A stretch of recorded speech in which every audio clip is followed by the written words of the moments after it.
Saludo, yo soy Luz Livia Cala, soy pediatra neumóloga, profesora asociada del Departamento de Pediatría de la Universidad Industrial de Santander, es presidente de la Asociación Colombiana de Neumología Pediátrica y miembro activo de la Sociedad Colombiana de Pediatría. Me da mucho gusto con la Sociedad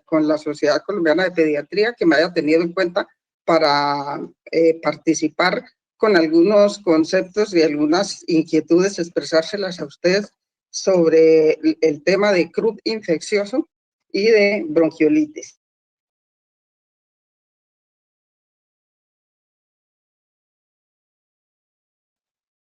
Empezamos con la agenda de croup, hablando primero de un caso clínico, la definición de las tres entidades nosológicas que constituyen el croup, y luego hablaremos de la fisiopatología de cada una de ellas, la presentación clínica, el diagnóstico, el tratamiento, el diagnóstico diferencial. Vamos a empezar con un caso clínico que les presentaré. El nombre es un niño que se llama Pablo, de género masculino, de 8 meses, natural de Bucaramanga y residente en Bucaramanga. El motivo de consulta es: tiene ruido al respirar. La enfermedad actual inició hace 3 días, rinorrea, fiebre no cuantificada y tos disfónica. Desde hace 15 horas, ruido áspero al respirar, al tomar el aire, el cual es audible incluso en reposo y a distancia. Anoche consultó a urgencias donde ordenaron manejo ambulatorio con amoxicilina y antipirético. Por persistencia y empeoramiento de síntomas, acude nuevamente hoy. Con antecedentes personales, tiene un PAI completo para la edad, familiares, un tío materno es fumador y convive con el niño. Y en la revisión por sistemas, la madre, que es la informante, niega otra sintomatología. Al examen físico, encontramos una frecuencia cardíaca de 100 por minuto, frecuencia respiratoria de 48 por minuto, peso de 9 kilos, alerta pero irritable, estridor inspiratorio audible sin fonendoscopio. Estando el niño en el regazo de la madre, se observan tirajes supraesternal y subcefoideo leves, rinorrea hialina y eritema de la mucosa nasal. Los oídos están normales. Se ausculta en tórax, estridor inspiratorio y ocasionales sibilancias en los 2 campos pulmonares. Los ruidos cardíacos están rítmicos y bien timbrados. Oximetría de pulso tomada en la sala de urgencias de 94% al aire ambiente, abdomen normal, genitales externos normoconfigurados y extremidades normales. ¿Cuál es el diagnóstico en este caso? Una epiglotitis, una traqueitis bacteriana, una laringotraqueobronquitis o croup viral severo o una laringotraqueobronquitis o croup viral moderado. Para eso, pues vamos a dar inicio pues al tema de la explicación de cada una de las definiciones y de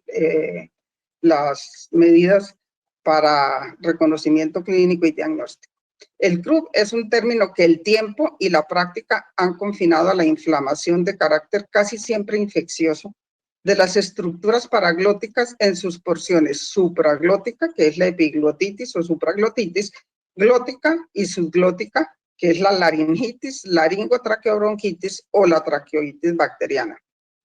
Se hace énfasis en que el signo cardinal para el reconocimiento de estas entidades es el estridor. Empezamos por la primera entidad nosológica a definirla, que es la epiglotitis o croup supraglótico. Es una celulitis de la epiglotis y de sus estructuras de soporte de evolución rápida y severa. En 8 a 24 horas se instaura, que conlleva una insuficiencia respiratoria, y no es para más si ustedes tienen en cuenta que esta es la epiglotis supremamente edematizada y que fácilmente puede ocluir por completo la luz glótica.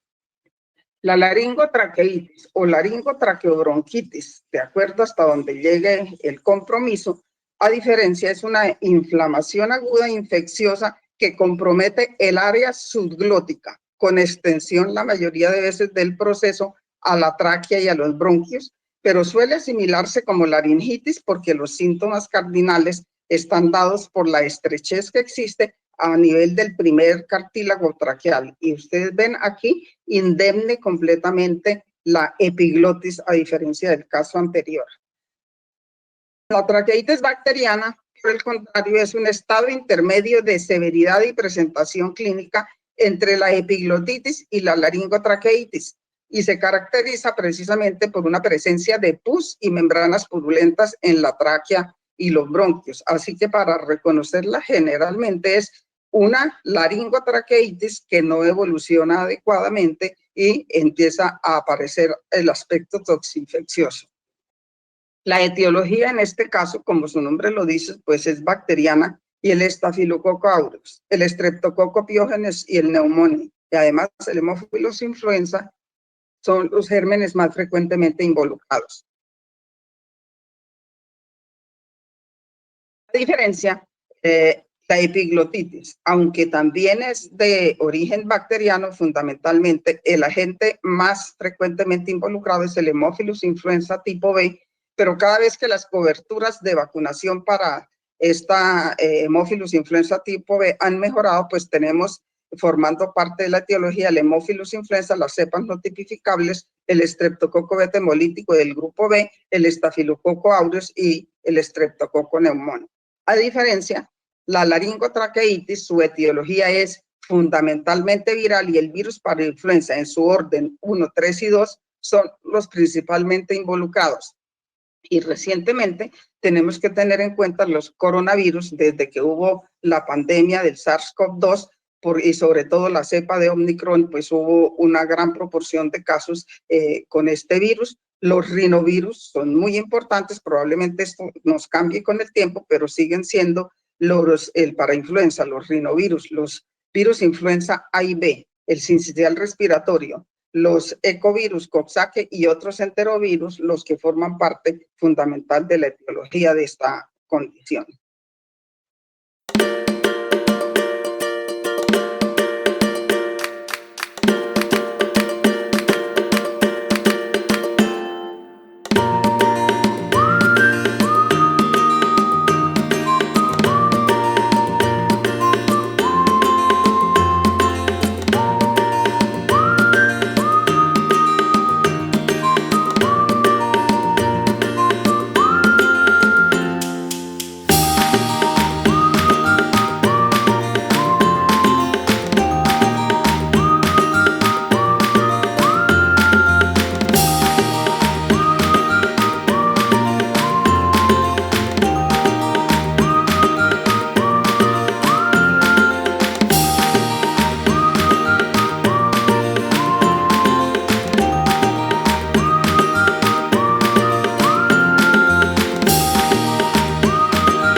Con respecto a la patogenia, empecemos a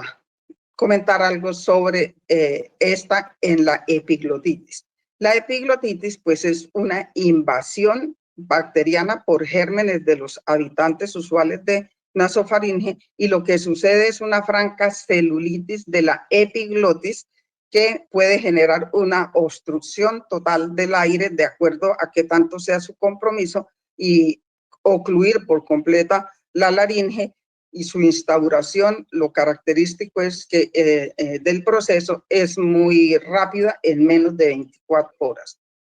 A diferencia, la laringotraqueitis, que es la entidad más frecuente de todas en el CRUB, pues lo que sucede es una estrechez fundamentalmente en la laringe y la tráquea, pero los síntomas están dados básicamente por la afección a nivel del primer cartílago, porque es el único que es completo, y si hay edema de la submucosa, pues esta no tiene a dónde desplazarse, sino hacia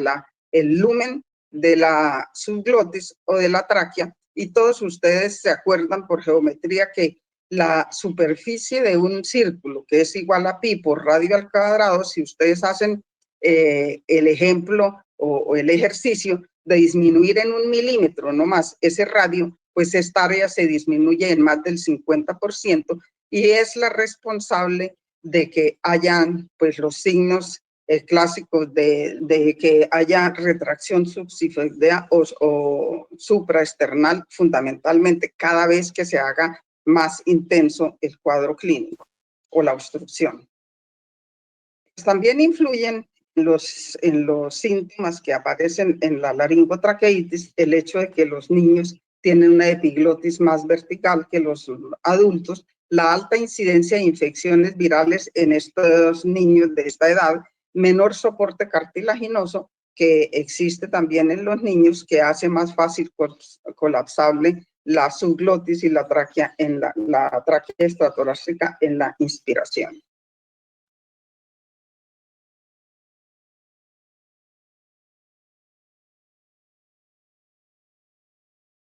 Con respecto al cuadro clínico, pues empezamos también por la epiglotitis.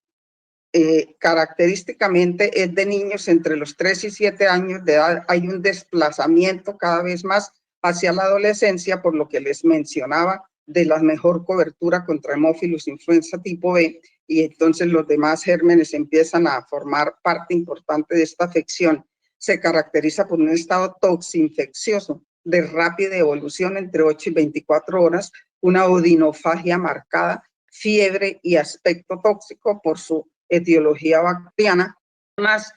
característicamente los niños adoptan una postura viciosa, una postura en trípode,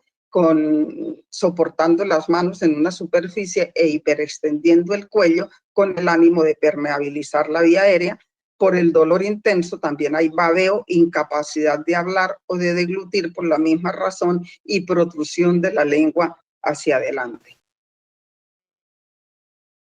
Con respecto ya a lo que es el diagnóstico de estas entidades, pues empezamos por el diagnóstico de la epiglotitis, pues se hace el diagnóstico por visualización directa y vamos a encontrar una epiglotis totalmente como en cereza, y miren a lo que queda reducida el lumen de la glotis. Pero precisamente por esto hay que adelantar que todas las maniobras para diagnóstico deben posponerse hasta que tenemos listo con qué colocar una vía aérea artificial en el paciente. Entonces, hasta que no vayamos a colocar un tubo, no es que vamos a hacer una visualización directa de la laringe, por eso el diagnóstico es completamente clínico, pero ya cuando lo tenemos que hacer, pues hay vamos a ver una epiglotis, como ya se las mencioné, y ya teniendo el paciente estabilizado, vamos a poder tomar los otros métodos diagnósticos, y la radiografía puede tener una apariencia en dedo pulgar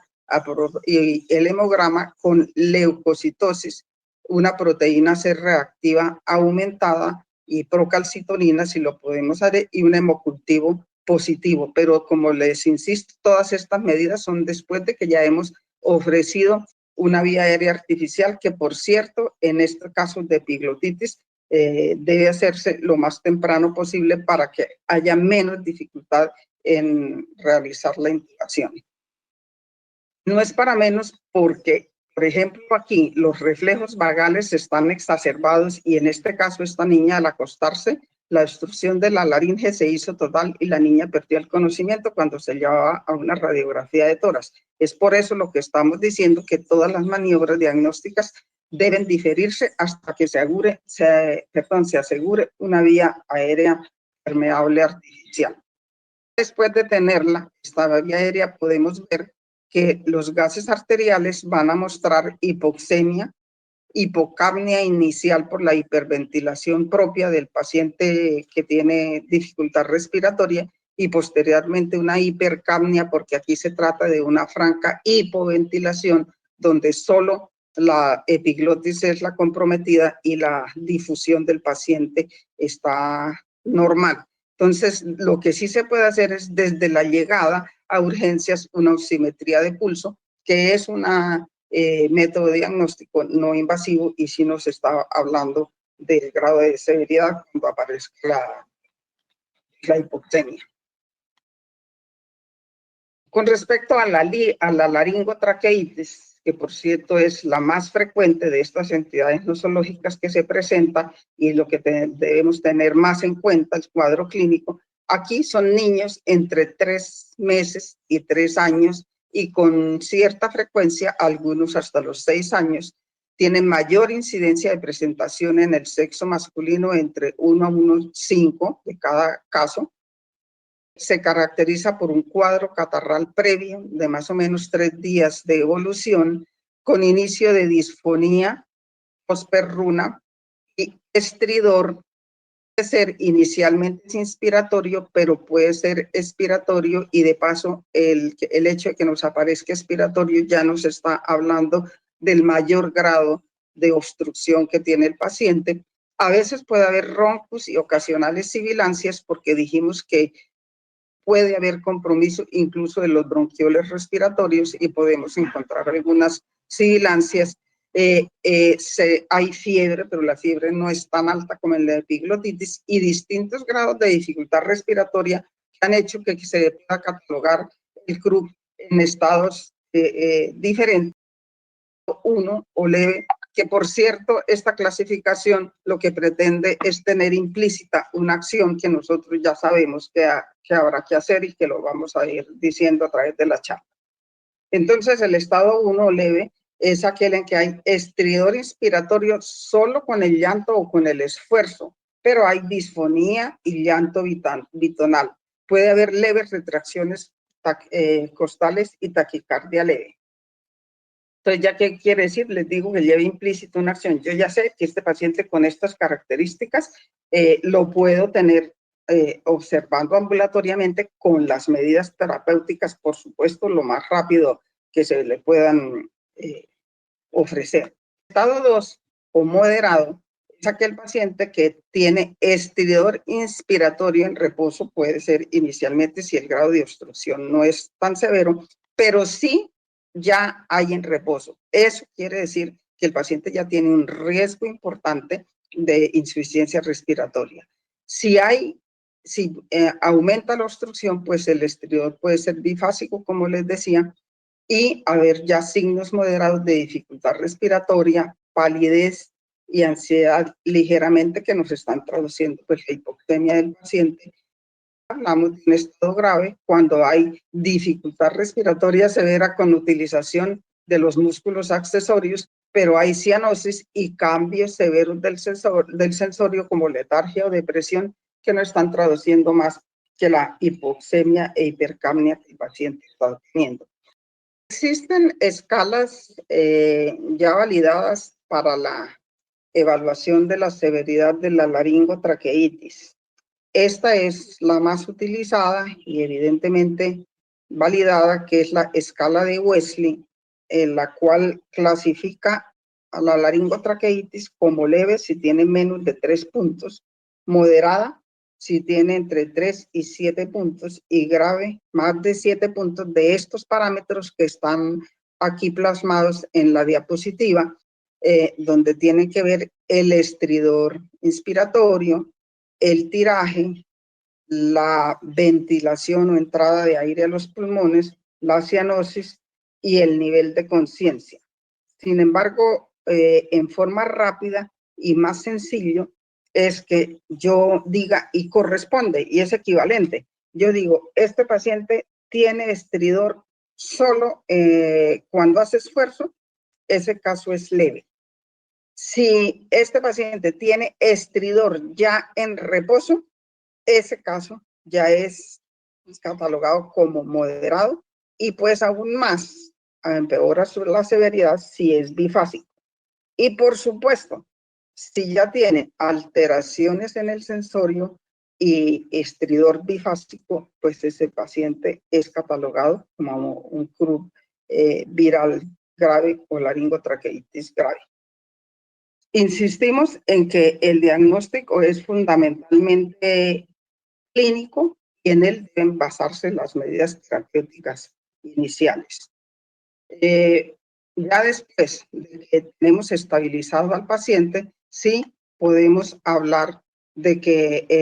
el paciente tiene un cuadro hemático, el que lo podemos hacer con leucocitosis y linfocitosis, una radiografía de cuello con imagen en punta de lápiz o en reloj de arena de la tráquea, pero ya después del que el paciente está estabilizado. Esta es la radiografía posterior. La radiografía de tórax puede mostrarnos infiltrados intersticiales y o atelectasias. En la endoscopia, que se va a hacer solo cuando el paciente no tiene la evolución natural que la historia natural nos cuenta, que es de aproximadamente 5 días, es que la vamos a hacer. De lo contrario, no hay que hacerla, pero si hay que hacerla, encontramos eritema y edema subglótico, y ya les insisto, solo justificada cuando no hay una evolución adecuada. La traqueitis bacteriana, a diferencia del cuadro clínico, pues es en niños desde el mes de edad e incluso hasta la adolescencia, ahora más frecuentes en este grupo de edad, por lo que digo, porque ya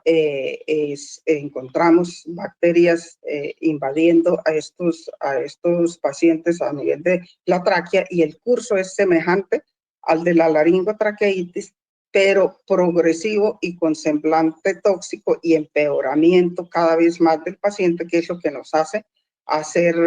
algunas intervenciones como una intubación o alguna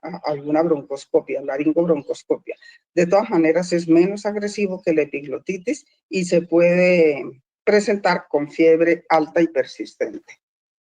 El diagnóstico de la traqueitis bacteriana, volvemos a insistir, como en las otras entidades de Krupp, es fundamentalmente la sospecha clínica, y es cuando aparece una evolución tórpida de una laringotraqueitis. El diagnóstico, pues, nos ayudan en el diagnóstico otras condiciones como un cuadro hemático con leucocitosis y neutrofilia, una PCR activa y o una procalcitonina elevadas. Y pues ya cuando tenemos que hacer la intervención que les digo de mala evolución de una laringotraqueitis, vamos a encontrar pus y membranas purulentas en la broncoscopia o en la laringoscopia directa para la intubación. Entonces, les quedamos en el caso nuestro de que cuál era el diagnóstico en el caso hasta donde lo expusimos. Definitivamente no es una epiglotitis, por lo que ya vieron ustedes de la presentación clínica, tampoco una traqueitis bacteriana, pero sí se trata de una laringotraqueitis o Krupp viral, que no es severo porque no cumple con las características para tal y que la vamos a ver posteriormente. Luego se trata de una laringotraqueitis o Krupp viral moderado. Siguiendo nuestro caso, entonces, ¿cuál será el manejo más adecuado para este niño? En el caso que ya mencionamos, asistencia en urgencias, observar mínimo 4 horas y observar si hay mejoría, adrenalina nebulizada, esteroide parenteral o por vía oral, líquidos parenterales si no tolera la vía oral,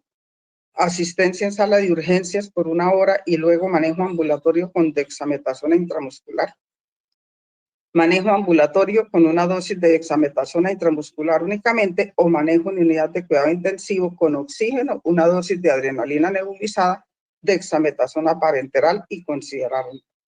intubación. Entonces vamos a ver qué es lo que podemos hacer en cada uno de los casos.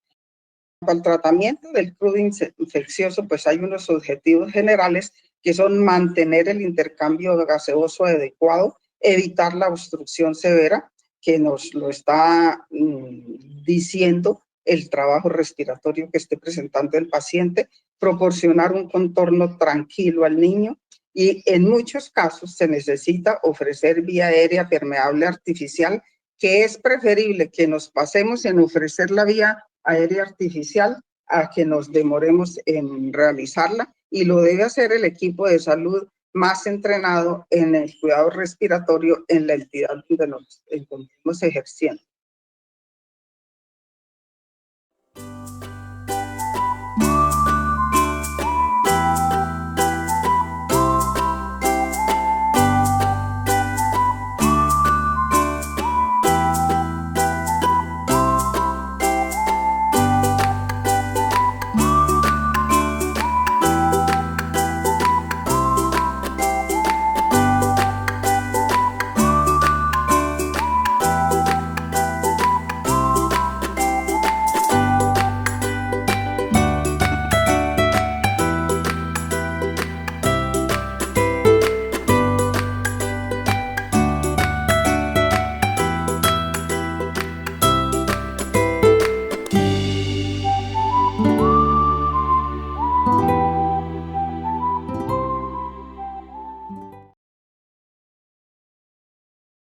En cuanto al tratamiento de la laringotraqueitis o crux subglótico, laringotraqueobronquitis, si estamos en un estado 1, yo les decía que la clasificación llevaba implícita una acción y aquí entonces el manejo puede ser ambulatorio, con una alimentación normal, con un ambiente húmedo que puede ser con un vaporizador eléctrico,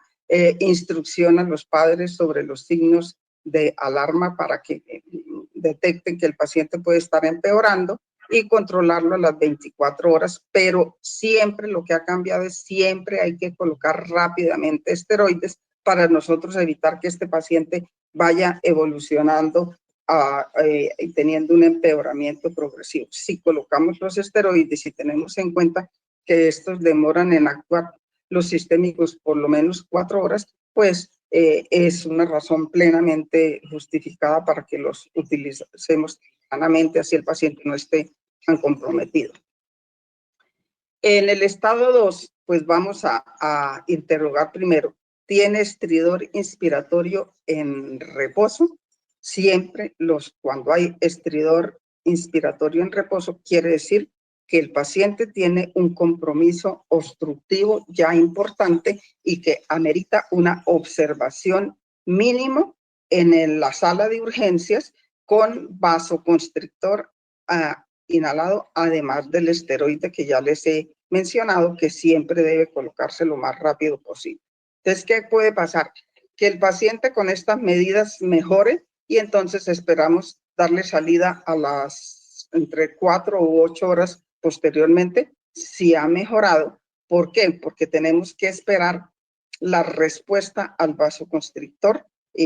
porque después de 2 horas termina esa respuesta y el paciente puede recaer, y es lo que a veces hablan de fenómenos de rebote, y realmente no es que haya un fenómeno de rebote de la adrenalina, sino que se ha acabado su efecto y luego dependemos del tiempo de evolución del esteroide que se necesita, que son por lo menos 4 horas. Si el paciente se torna estable, pues hay que repetir, se puede repetir el vasoconstrictor, y si empeora, definitivamente hay que hospitalizarlo para estar pendientes de lo más rápido que se necesite ofrecer la vía aérea permeable. El estado 2 también, pero con estridor bifásico desde que el paciente llega, pues ya esto nos indica que hay que hospitalizar a este paciente para seguirlo muy de cerca y utilizarle los líquidos parenterales para una hidratación adecuada, la oxigenoterapia si la está necesitando de acuerdo a la evaluación que hagamos, vasoconstrictores y esteroides que ya más adelante les voy a mencionar cómo utilizan estas sustancias. Estado 3, que es el paciente con ya signos de insuficiencia respiratoria, pues no hay duda que hay que hospitalizarlo idealmente en cuidado intensivo si existe en la institución, y hay que ofrecer sí o sí en estos pacientes una vía aérea permeable artificial antes de que sea mucho más difícil y el paciente pueda tener un deceso, con oxigenoterapia, con vasoconstrictores, con esteroides y teniendo en cuenta el mantenimiento adecuado del equilibrio ácido-básico. Les decía que las medidas vamos a tenerlas en cuenta, estas medidas que mencionamos, en una forma más concreta, cómo utilizarlas. Se puede la humedad ofrecer con vaporizador eléctrico, con nebulizador de recipiente grande, como estos pues, de marca Ohio, o los ultrasónicos. Les quiero decir que hace por lo menos 2 décadas los australianos no usan esta medida y no han tenido desenlaces diferentes. O sea, realmente es una medida que no se considera indispensable, pero que nosotros la utilizamos y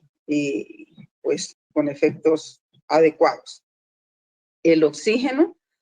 preferiblemente debe ser nebulizado y frío, y usualmente no se requieren FiO2 mayores de entre el 30 o 40%, porque acuérdense que la complicación de estos pacientes es fundamentalmente de hipoventilación. No hay casi alteraciones, a no ser en la laringotraqueitis severas, de la perfusión. Y la hidratación, pues se hace con líquidos entre 1.500 y 2.000 por metro cuadrado, porque si bien es cierto que por taquipnea pueden hacer algo de deshidratación, también es cierto que estos pacientes tienen tendencia muy importante a hacer secreción inadecuada de hormona antidiurética, entonces no nos debemos pasar en los líquidos parenterales. Vasoconstrictores que utilizamos pues son la epinefrina. Los trabajos iniciales se hicieron con epinefrina racémica, pero ya sabemos que es igual o incluso más potente la L-epinefrina. Se hicieron los trabajos con 5 miligramos cuando se hacían con racémica, pero ya sabemos que entre 1 a 5 miligramos, eso es un poco empírico el manejo, pero por lo menos con 1 miligramo es suficiente y tiene buena evolución. 1 miligramo de la dilución que viene la epinefrina, la L-epinefrina de 1 en 1000,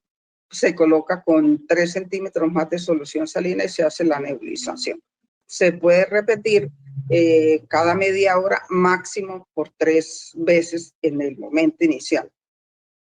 Les decía que debe ser bajo supervisión médica esta aplicación por el famoso efecto de rebote que puede tener el paciente, que realmente no es de rebote, sino que el tiempo de acción no es más de 2 horas y todavía podemos no tener actuando los esteroides sistémicos.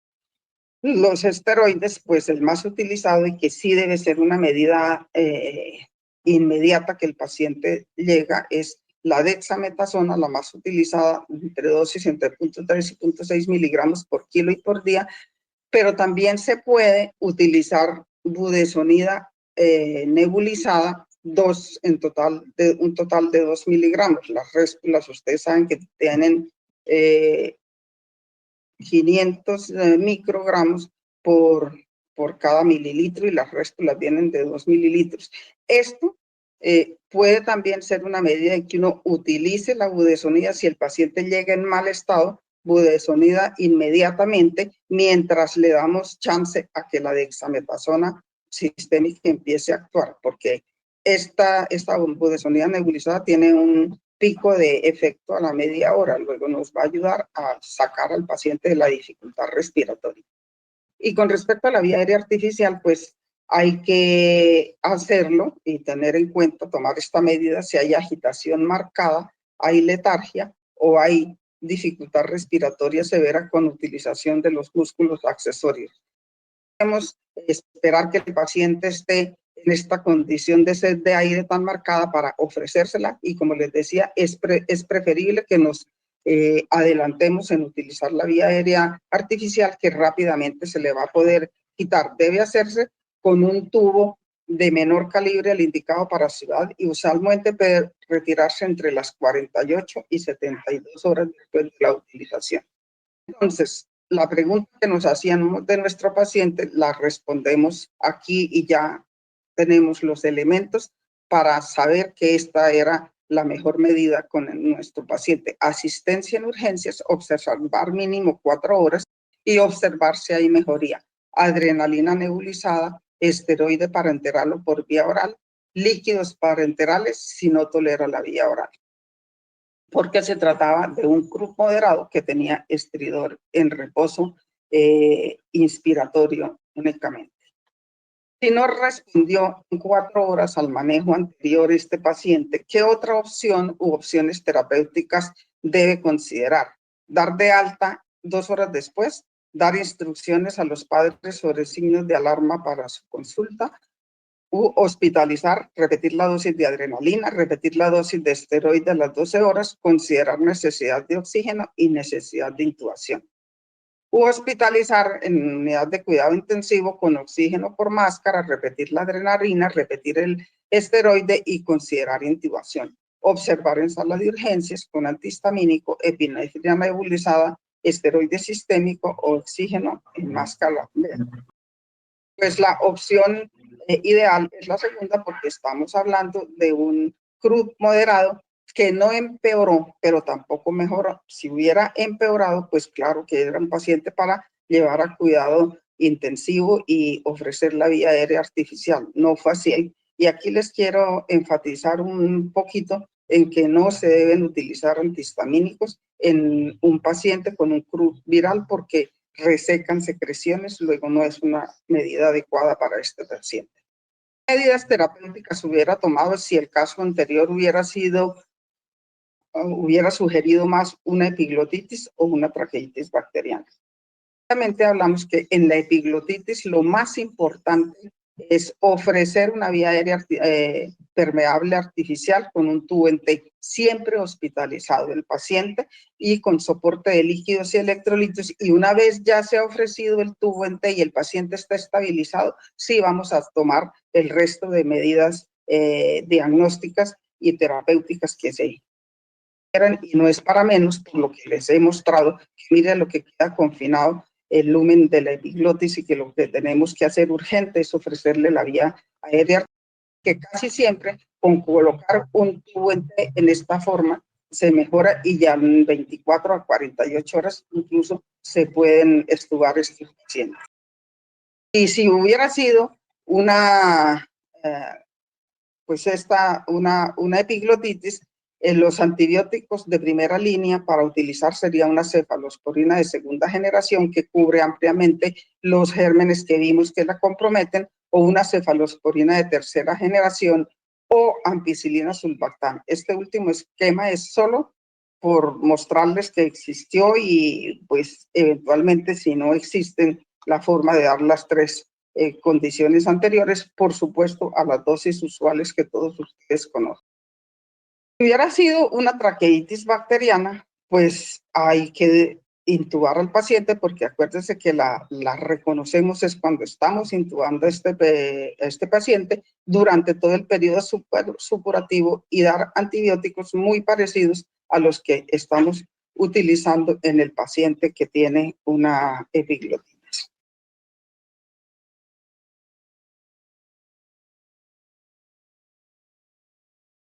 Por último, nombremos algunas entidades nosológicas a tener en cuenta para el diagnóstico diferencial ante la sospecha de laringotraqueitis aguda, que es el más común, pero pues también hay que hacerla con las demás entidades nosológicas.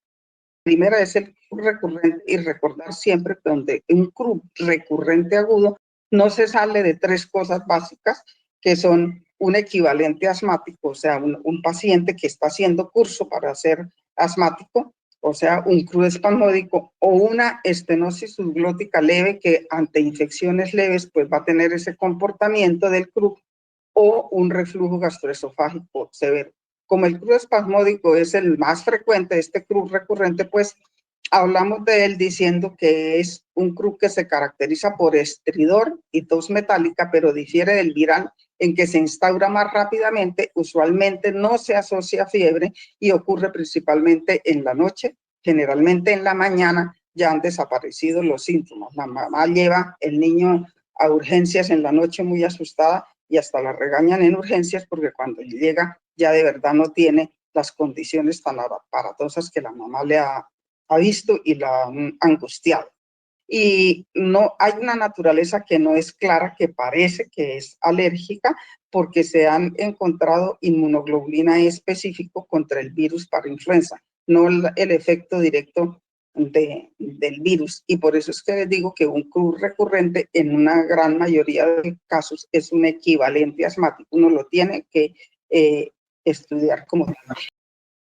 Estas entidades nosológicas con las que hay que hacer diagnóstico diferencial, como son las amigdalitis y adenoiditis severas, sobre todo en el caso de la epiglotitis, y el absceso periamigdalino y retrofaringeo también en el caso de epiglotitis.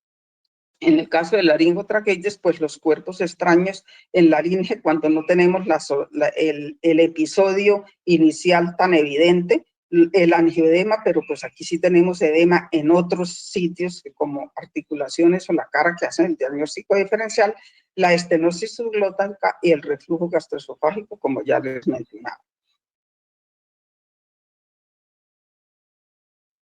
Y vamos a pasar a la segunda entidad, que es, y la he llamado así, bronquiolitis. ¿Qué es y qué hacer? La agenda es, pero hablamos de la definición de bronquiolitis, la epidemiología, la fisiopatología, del virus sincitial respiratorio y de los rinovirus, el diagnóstico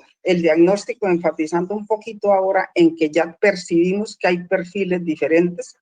en escalas de seguridad que vamos a presentar, como la de Downies modificada o la escala de Ayepe y otras intervenciones diagnósticas que tanto se necesitan, cuáles son los criterios de hospitalización, las generalidades de la terapéutica y el tratamiento farmacológico propuesto en los últimos 3 años, que de verdad pues que nos hemos cuestionado más con respecto a qué es esta entidad donde los beta-2 agonistas tienen algo que hacer, los corticoides sistémicos en algunos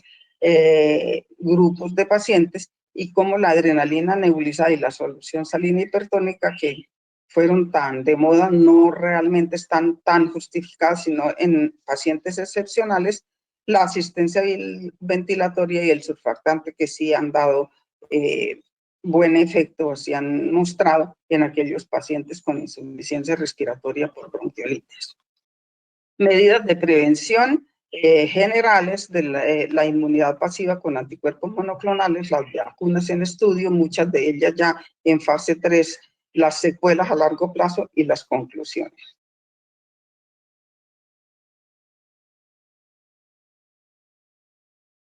Les decía que aquí sí estamos pisando un terreno más fangoso que lo que es el CRUD, porque incluso desde siempre ha habido diferencias desde la definición de este paciente. Esto ya nos está diciendo que estamos viendo pacientes con características diferentes que los estábamos considerando como la misma condición. Y es así que la academia, la sociedad canadiense de pediatría considera una definición de bronquiolitis un poco más histopatológica, diciendo que es una infección del tracto respiratorio superior caracterizada por obstrucción de la pequeña vía aérea, causada por inflamación, edema, necrosis epitelial y gran producción de moco, que se presenta en un primer episodio de sibilancias, y ellos ya conciben la presencia de crépitos expiratorios antes de los 12 meses de edad fundamentalmente y eventualmente hasta los 24. Mientras la Academia Americana de Pediatría hace una definición mucho más de tipo clínico, diciendo que se trata de una constelación de signos y síntomas que ocurren en niños menores de 2 años con pródromos de infección del tracto respiratorio superior, seguidos por un esfuerzo respiratorio progresivo y sibilancia, y se excluyen los niños que tienen sibilancias recurrentes.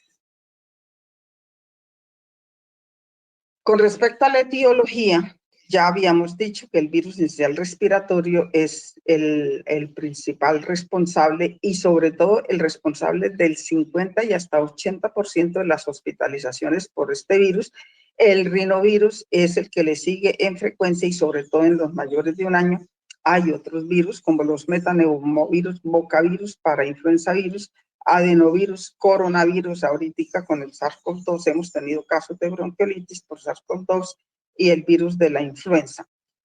Para enfatizar que los adenovirus, lo que los reconocemos como es como el más frecuentemente asociado con una de las complicaciones, que es la bronquiolitis obliterante.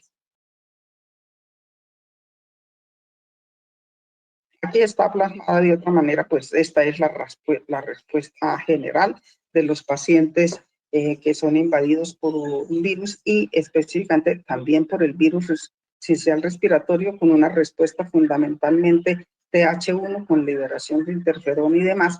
que pasa en todos los niños saludables. Pero aquí les voy a mostrar lo que pasa con un niño que tenga predisposición o antecedentes familiares y personales de atiopia, y lo afecta un virus sincicial respiratorio, un rinovirus, perdón. Entonces, hay algunos pacientes que tienen un receptor específico para el rinovirus tipo C, que es el receptor 3-CDH, y los pacientes que tienen este receptor los afecta el virus sincicial respiratorio, pues van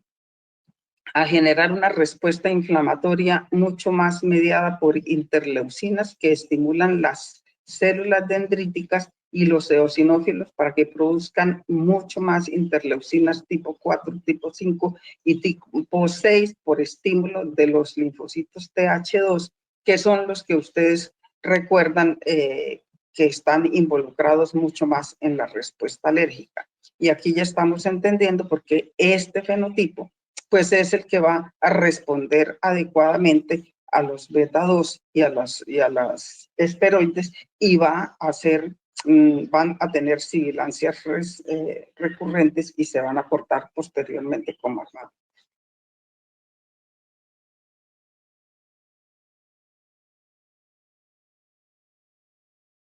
El comportamiento epidemiológico, pues es algo que preocupa a todos los que vemos niños y que tenemos que saber al respecto si concebimos la bronquiolitis como un primer episodio de sibilancias y con derecho a tener estertores de estos pacientes en un niño menor de 1 año y excepcionalmente menor de 2 años, pues vemos que es una causa frecuente de asistencia a urgencias hasta el 17% y de hospitalizaciones en los menores de 2 años. Es la infección respiratoria baja más frecuente en los menores de 1 año y el 60% de las hospitalizaciones que se suceden en menores de 1 año y entre el 40 y el 54% en los menores de 6 meses son por el virus sincicial respiratorio, para que veamos qué tan importante es este virus en la etiología de esta afección. El 90% de los menores de 2 años en cualquier momento se han infectado por el virus sincicial respiratorio. Es muy frecuente en los niños. Y cada año en las unidades de cuidado intensivo del 1 a 3% entran por esta infección. Afortunadamente, el 1% son los que mueren o menos y el 80% en los menores de 1 año. Otra condición que desde hace mucho se ha reconocido desde el punto de vista epidemiológico es el riesgo de sibilancias recurrentes de esta afección, y es así como presentan sibilancias recurrentes y asma el 70% de los niños antes de la edad escolar, pero los verdaderamente asmáticos, o sea que siguen haciendo sibilancias después de los años escolares, es del 50%. Este comportamiento quiere decir, y ya empiezan a cuestionarse los autores recientemente, como A. Harty en el 2018, y entonces dice que lo que pasa es que los pacientes que estamos involucrando en esta definición tienen diversas características, y entonces él y otros autores proponen agrupar en distintos tipos de bronquiolitis según edad de presentación, respuesta del hospedero al ambiente y a los virus, y específicamente al virus causante. Que tratemos diferente o pongamos grupos diferentes de pacientes, y verá que así sí podremos entender cómo hay desenlaces diferentes con los tratamientos que se ofrezcan, que porque hasta el 2015, que son las guías MAIS las que más tienen evidencia en cuanto al tratamiento de la bronquiolitis, pues nos concluía que prácticamente nada estaba sirviendo. Entonces, a la conclusión que llegan los autores es que hay diferentes grupos de pacientes o fenotipos que estamos considerando de la misma manera y echando en el mismo saco. También todos conocemos factores de riesgo para producirse bronquiolitis, como es la época epidémica, por ejemplo, en el caso del sincicial respiratorio, con 2 picos en el año, en mayo y en octubre aproximadamente, pero sabemos que también circula durante todo el año. El hecho de tener hermanos mayores compartiendo habitación, la asistencia a guarderías y el hacinamiento, el bajo peso al nacer y la falta de lactancia materna y el hábito de fumador, pues son factores de riesgo para que se presente bronquiolitis. Pero también tenemos factores de riesgo para que se presente bronquiolitis severa, ¿sí? Y estos son edad menor de 3 meses, la prematuridad, las cardiopatías congénitas e hipertensión pulmonar en los niños pequeños, la enfermedad pulmonar crónica de los pequeños, como son la fibrosis quística o la displasia broncopulmonar, las inmunodeficiencias primarias o secundarias, las enfermedades metabólicas y neuromusculares. Cuando nosotros tenemos estas enfermedades y un niño se infecta por uno de estos virus causantes, pues vamos a tener peores problemas. Y con respecto a factores de severidad inherentes al medio ambiente, es un hecho que la exposición al tabaco o a otro material particulado, pues es un factor muy importante, igual la malnutrición y el hacinamiento de los pacientes.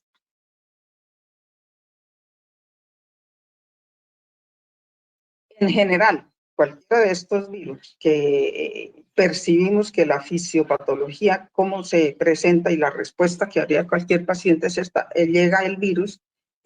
entra al epitelio del tracto respiratorio superior y produce una necrosis epitelial con destrucción de las cilias en el tracto respiratorio, y esto hace que se haya tapones de moco, que no se efectúe pues la actividad de la motilidad ciliar y se hagan patrones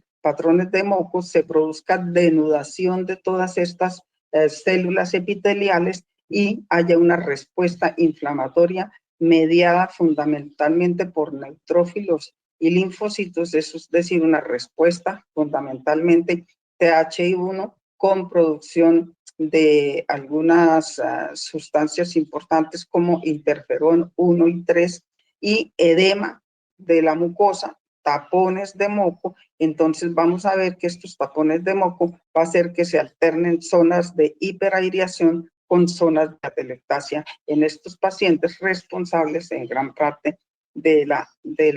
cuadro clínico del paciente. Cuando nos referimos específicamente al virus sincicial respiratorio, en esta fisiopatología que nombramos, hay que tener en cuenta que ustedes atiendan a estas glicoproteínas, que son la F y la G, que son estas que tenemos aquí marcadas, porque en primer lugar son las encargadas del ataque inicial, y en segundo lugar también las que tienen mayor capacidad inmunogénica, y después las vamos a ver involucradas en muchas de las vacunas que se están actualmente realizando para atacar este virus.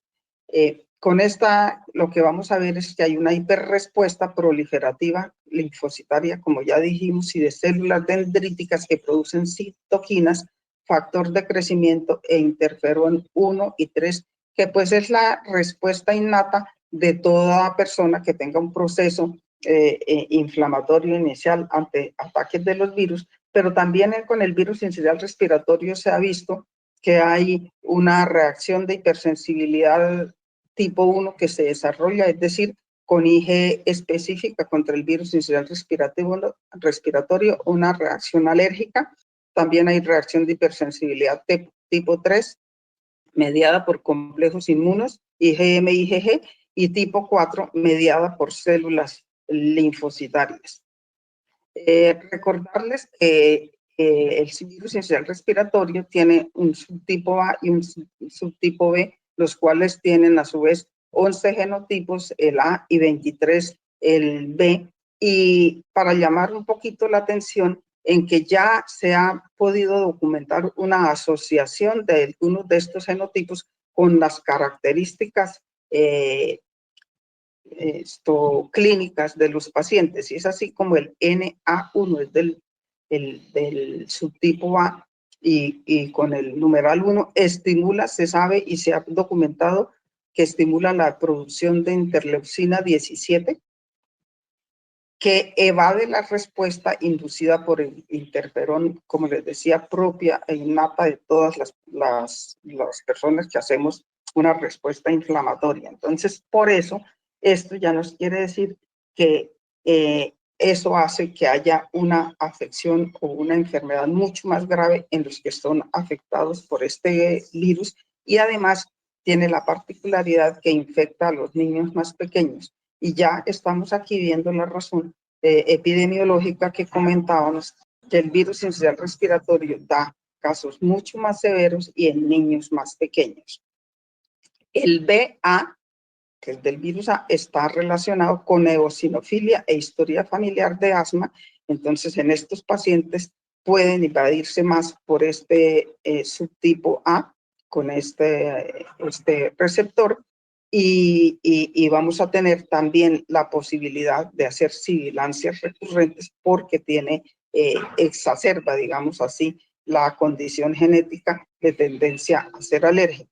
Y el ON1 está relacionado ya con síntomas menos graves y con enfermedad leve. Recordar que el virus sincicial respiratorio genera una disregularidad de los receptores beta 2, y esto probablemente sea la razón para que los beta 2 muestren poca respuesta al,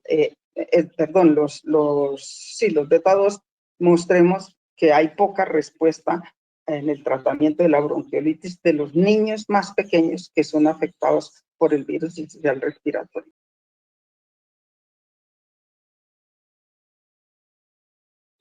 Bueno, eso pues para que reconozcamos cómo hay diferentes fenotipos, todos conocemos cuál es el cuadro clínico de un primer episodio sibilante, involucrando ahora que los estertores los podemos encontrar y no solo sibilancias en un niño con un episodio de coriza 1 a 3 días antes y con un cuadro clínico con su pico máximo entre 3 y 5 días, pero que puede tener una duración de 10 a 14 días. El diagnóstico es fundamentalmente clínico, pero también hay revisiones sistemáticas de cuáles son los síntomas que pueden estar indicando severidad o gravedad, como la taquipnea, como las sibilancias, la hipoxemia y las retracciones intercostales. Entonces, como les venía mencionando, es que debemos hacer definitivamente, ya conociendo toda esta fisiopatología y demás, una clasificación mucho más basada en la presentación clínico-patológica de los pacientes, teniendo en cuenta la respuesta clínico-patológica de los pacientes, es decir, teniendo en cuenta diferentes genotipos que van a traducirse clínicamente en un grupo heterogéneo de pacientes o de fenotipos, que son la respuesta a estas reacciones de tipo genético, molecular e interacciones ambientales. Y aquí Carlos Rodríguez, que es uno de nuestros neumólogos pediatras y que se ha interesado bastante por esto, hacen una revisión con algunos otros autores diciendo que esta precisamente es la razón por la cual toda evidencia que teníamos disponible, por lo menos hasta el 2015, sobre intervenciones específicas, arrojaban resultados mixtos y estrategias terapéuticas no efectivas, porque estábamos echando en el mismo saco pacientes con diferentes respuestas moleculares y, por supuesto, traducciones clínicas un poco diferentes. Esto basado en que hay muchos autores interesados ya en esa condición. El primero de ellos aquí es Dumas, que desde el 2016 empezó a hablar de fenotipos, fue el que empezó a hablar de fenotipos diferentes de bronquiolitis, y él llamó un primer fenotipo a un grupo de pacientes que llegó a las salas de urgencia, que haciendo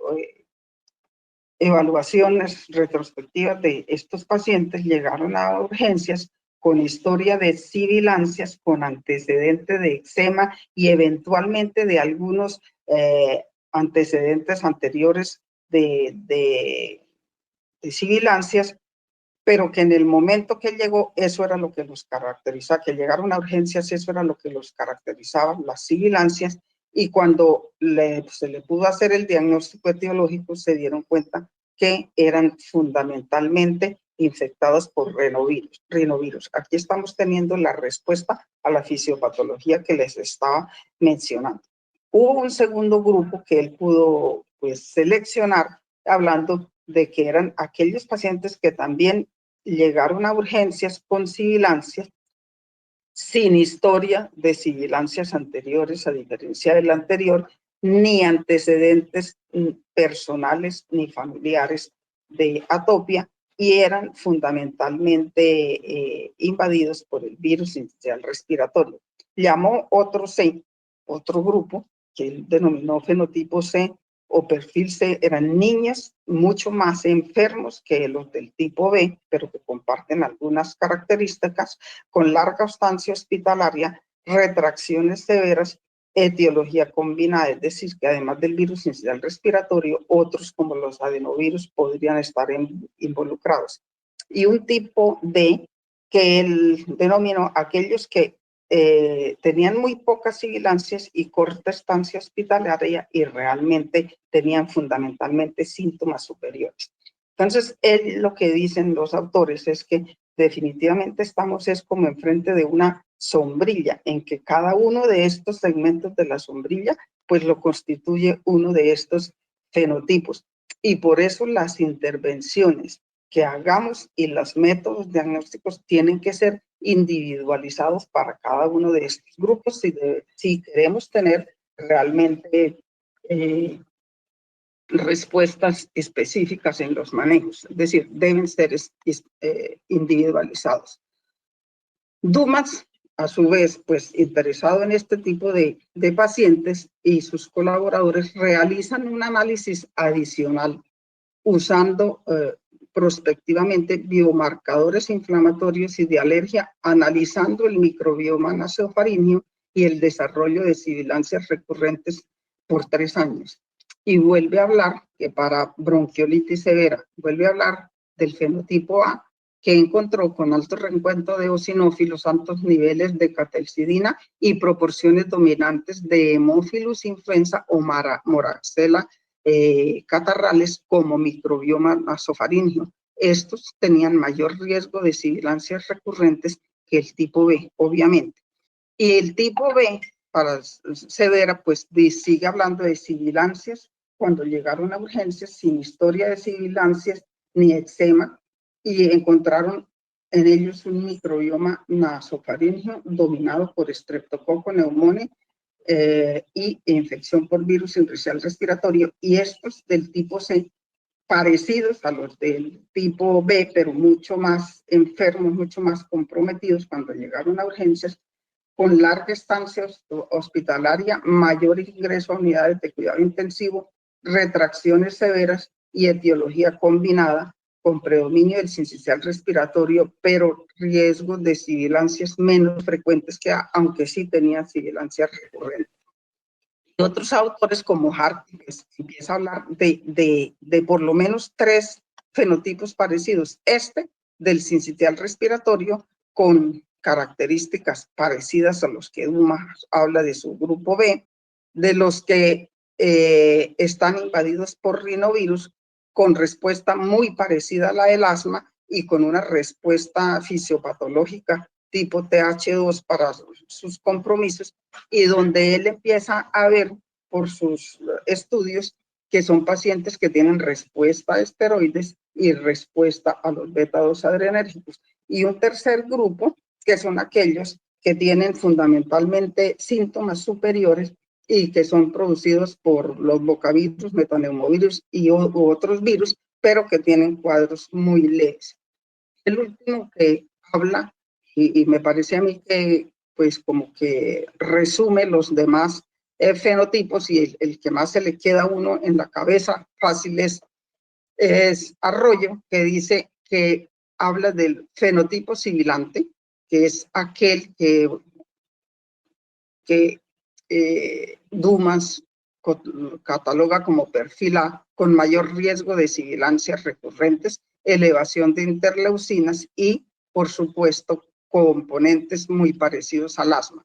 El fenotipo hipoxémico, por el contrario, que es aquel que tiene mucho más compromiso parenquimatoso pulmonar, evidente incluso en las radiografías de tórax, mayor estancia hospitalaria, mayor ingreso a unidades de cuidado intensivo y necesidad de ventilación mecánica. Y el tercero, que es el fenotipo leve. Entonces yo digo, con que uno reconozca rápidamente, sí, hay por lo menos 3 fenotipos. ¿Cuál es el sibilante? ¿Cuál es este hipoxémico? ¿Y cuáles son con el fenotipo leve? Pues yo, y ya no yo, sino los autores realmente han dicho, vea que si los fragmentamos de esa manera, las respuestas van a ser mejores a los medicamentos.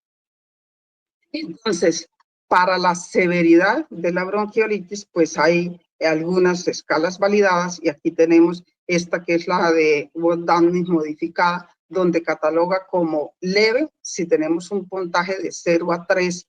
moderada de 4 a 7 y severa mayor de 8 en un paciente en quienes evaluamos estas características: la saturación de la hemoglobina, el murmullo vesicular, las sibilancias, la utilización de músculos accesorios y las características de la función cerebral. Pero aquí es donde yo les digo que la clasificación que existe ahora de IEPI me parece bastante sencilla y fácil de tenerla uno en mente para decir, bueno, este paciente tiene una bronquiolitis leve o tiene una bronquiolitis grave. Y es un paciente con el primer episodio sibilante menor de 2 años, precedido por un estado gripal, pero si no tiene tirajes, no tiene taquicardia, no tiene saturación alterada y tiene más de 3 meses y no tiene prematurez, pues tiene una leve y la podemos ambulatoriamente evaluar y estando pues supervisando estos pacientes. Y por el contrario, es grave si ese mismo paciente tiene tiraje subcostal, taquipnea, saturación de oxígeno menor de 92, edad menor de 3 meses y más de 3 meses si es prematuro, menor de 6 meses si es prematuro o presenta apneas. Y con respecto a la utilidad de la detección del virus, pues las guías NICE hasta el 2015 nos decían esto. El antígeno, y claro que eso sigue vigente, se puede detectar por inmunofluorescencia y ahora actualmente mucho más por PCR tenemos disponible, por ejemplo, el Philan-Rice que tiene panel respiratorio para esta detección. Las guías nos decían hasta el 2015 que conocer la causa rara vez cambia el tratamiento en los desenlaces en los casos leves y sigue siendo cierto. No necesitamos una detección del virus para tratar este tipo de pacientes, pero en este momento, y ojalá que cada vez sean menos costosas estas pruebas, pues sí está justificado que las tengamos en cuenta en niños que requieren unidad de cuidado intensivo, en las unidades de recién nacidos o en los estudios epidemiológicos cuando hay un brote epidémico para que sepamos qué virus está circulando o en los estudios clínicos de los cuales estamos ávidos actualmente para tener una buena evidencia con respecto a las intervenciones de manejo, separándolas por las sospechas de fenotipos diferentes que también. La oximetría de pulso, pues sí es una cosa que se debe realizar en cualquier paciente que llegue a la unidad de urgencias y se acepta normal, mayor de 92% a nivel del mar y mayor de 90% a más de 2.000 metros de altura, pues porque esto es el mejor predictor de la severidad de la enfermedad.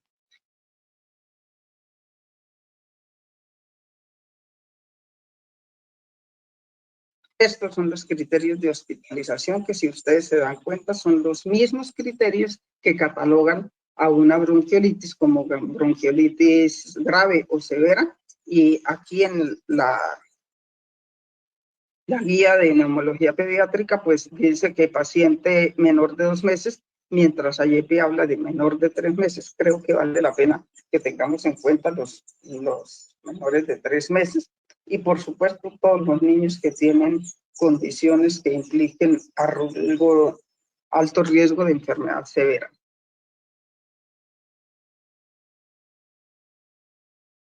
Con respecto al tratamiento de esta entidad, pues todos estamos de acuerdo que las medidas de soporte son fundamentales, pero les vuelvo a insistir que hasta el 2015, que es donde la guía que tiene más evidencia del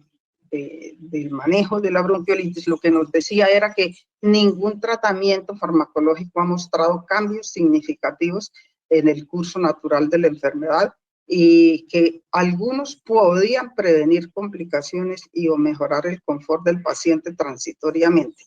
Esto es lo que de verdad, con la visualización de los diferentes fenotipos, va a ir cambiando y de hecho ya los autores se atreven a proponer manejos individualizados. La hidratación y la nutrición, pues la debemos tener en todos los pacientes en quienes hay que darle los líquidos basales y cubrir las pérdidas. Se puede dar por vía oral o parenteral de acuerdo a la dificultad respiratoria que tenga el paciente, pues si acepta la vía oral se le puede dar. Recordar siempre el riesgo de secreción inadecuada de hormona antidiurética que tienen estos pacientes para no sobrepasarlos en líquidos, desobstrucción de la vía aérea superior, siempre para antes de la ingesta y de la terapia inhalatoria, en los que utilizamos los beta-2 adrenérgicos, y no hay que usar descongestionantes, antihistamínicos o vasoconstrictores tópicos. Estas sustancias, por lo menos los antihistamínicos, secan secreciones y empeoran el problema. Oxígeno ante saturación menor de 90 a 92% de acuerdo a la actitud que tengamos, pero recordemos siempre tener un monitoreo estrecho en cardiópatas prematuros y con enfermedad pulmonar crónica, pues para el manejo del oxígeno. Y el método de administración pues está determinado por la FIO2 que se requiera para saturar por encima de 90 en Bogotá, por encima del 95 a nivel del mar, pues que cada uno de ustedes conoce perfectamente cómo hay que hacerlo. La terapia respiratoria no debe utilizarse de rutina porque fácilmente se pueden desprender tapones de moco en estos pacientes, solo en algunos casos que tengan hiperinsuflación pulmonar importante se pueden hacer algunas medidas de aceleración de flujo y en los casos pues de atelectasias masivas que habrá que hacer algunas técnicas de higiene bronquial, pero no es lo usual en los pacientes por las razones que dijimos. La terapia actual recomendada que se atreven todos estos autores que por aquí mencionamos a decir, mire, hagámoslo de esta manera, aunque no tenemos la mejor evidencia aún, ¿sí? En aquel fenotipo sibilante o parecido al asma, si el paciente tiene más de 6 meses y si podemos corroborar que tiene rinovirus o eventualmente algunos con sincitial respiratorio, pero si no tenemos el diagnóstico etiológico, pero tenemos las demás condiciones, básicamente se benefician, diría yo, si hay una presentación fuera del pico respiratorio o en meses en que predomine el virus sincitial respiratorio, pues esto quiere decir que se parece más a los rinovirus. Si hay sibilancias francas y retracciones al examen físico, y si hay antecedentes familiares de dermatitis atópica y de historia parental de asma y recuento elevado de eosinófilos, pues estos se parecen al fenotipo A o al fenotipo sibilante de los autores que mencionábamos anteriormente. Entonces, los beta-2 inhalados, incluso con inhalocámara como prueba inicialmente, es una muy buena alternativa. Clasificar la severidad con la escala que ya mencionábamos y hacer una prueba de un curso corto de esteroides, porque de eso sí ya hay trabajos demostrando que en los que tienen antecedentes o características similares a lo que estamos mencionando aquí, evitan las sibilancias recurrentes. Obviamente hay que hacer una valoración objetiva después de estas intervenciones y mirar. Y si por el contrario predomina el fenotipo hipoxémico con alteración, ventilación, perfusión, o tenemos la prueba de que es una infección por sincitial respiratorio, hay hipoxemia, mayor severidad clínica, ausencia de sibilancias o estas son mínimas, el compromiso parenquimatoso pulmonar es evidente y sobre todo si es un niño pequeño, menor de 6 meses, incluso menor de 1 año, pues sobre todo menor de 6 meses, estos pacientes se van a beneficiar es de un manejo preventivo de soporte. Probablemente a este tipo de pacientes realmente no les sirven las medidas anteriores que hemos mencionado.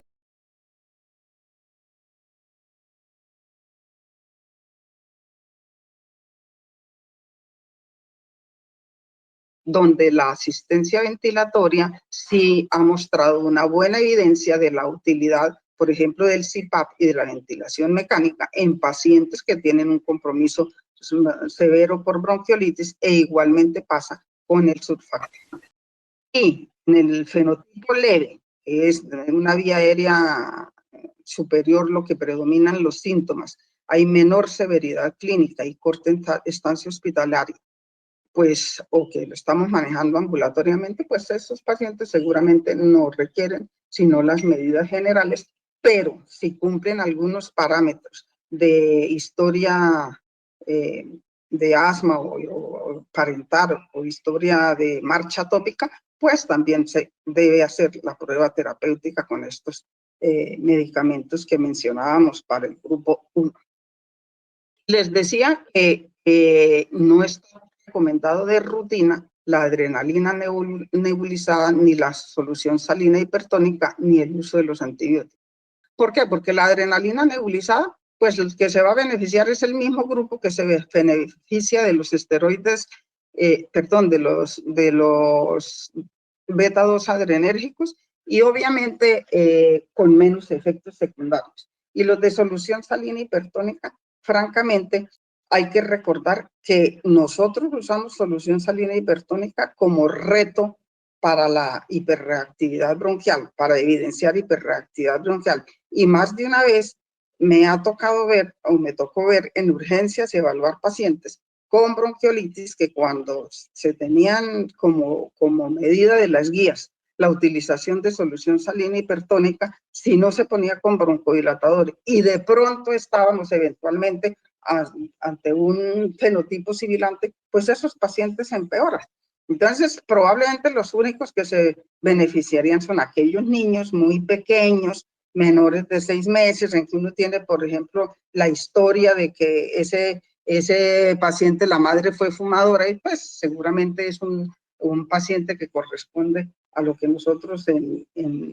asma o en sibilancias recurrentes estamos acostumbrados a catalogar como los sibilantes transitorios, que son que geométricamente sus vías aéreas son más pequeñas. Eso sí seguramente se beneficiarían, pero fíjense que son contados los pacientes. Esto es como para recordar y comentar que no se sienta mal el que no lo está utilizando y entonces creen que es que no se ha leído las guías y no tiene idea del manejo.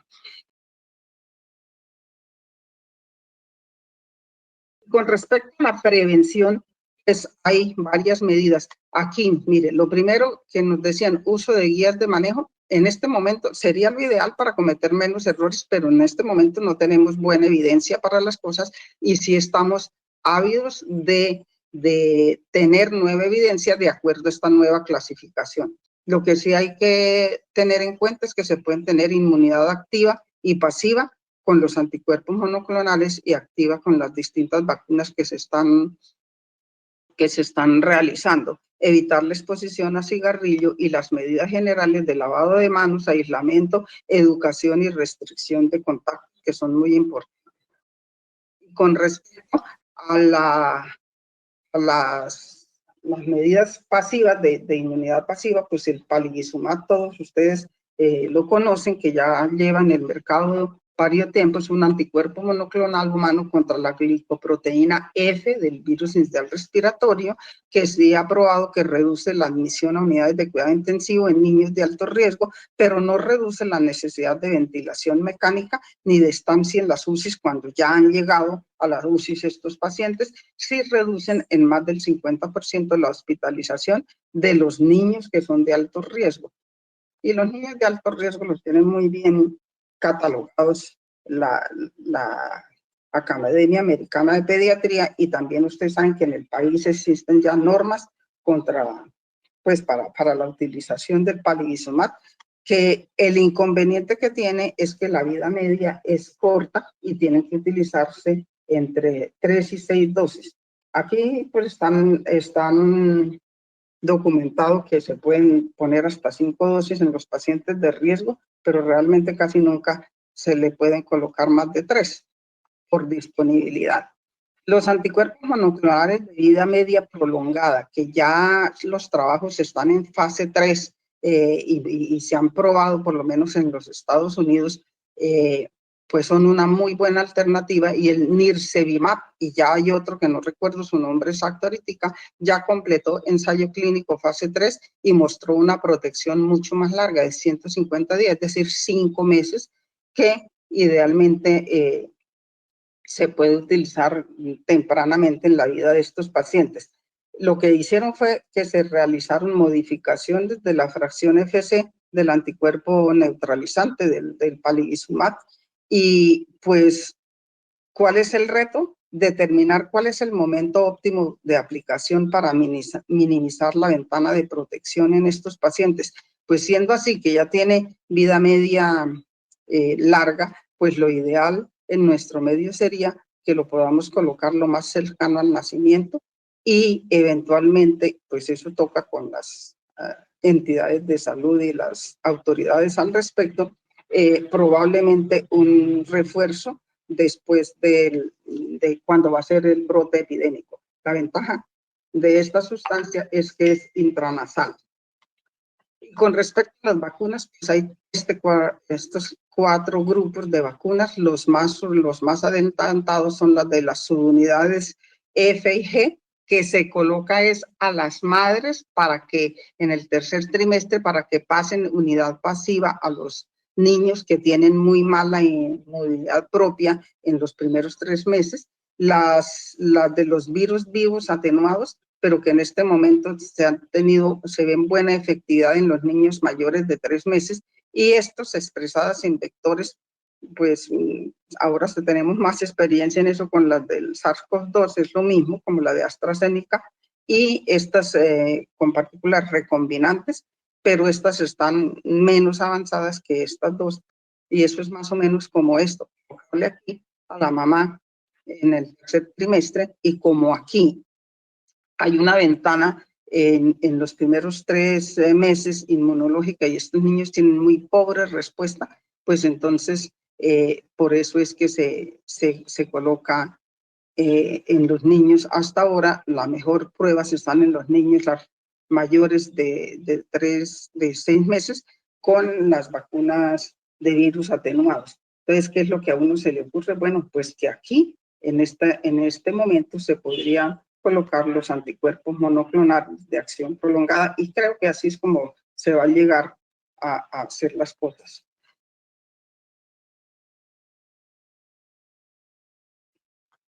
Bueno, las secuelas, aproximadamente el 50-70% de los pacientes con bronquiolitis por virus sincicial respiratorio y rinovirus tienen sibilancias recurrentes, eso ya lo sabemos. La mayor frecuencia de asma y sensibilidad alérgica en pacientes con bronquiolitis severa por virus sincicial respiratorio, ya también sabemos por qué pasa eso. La bronquiolitis obliterante más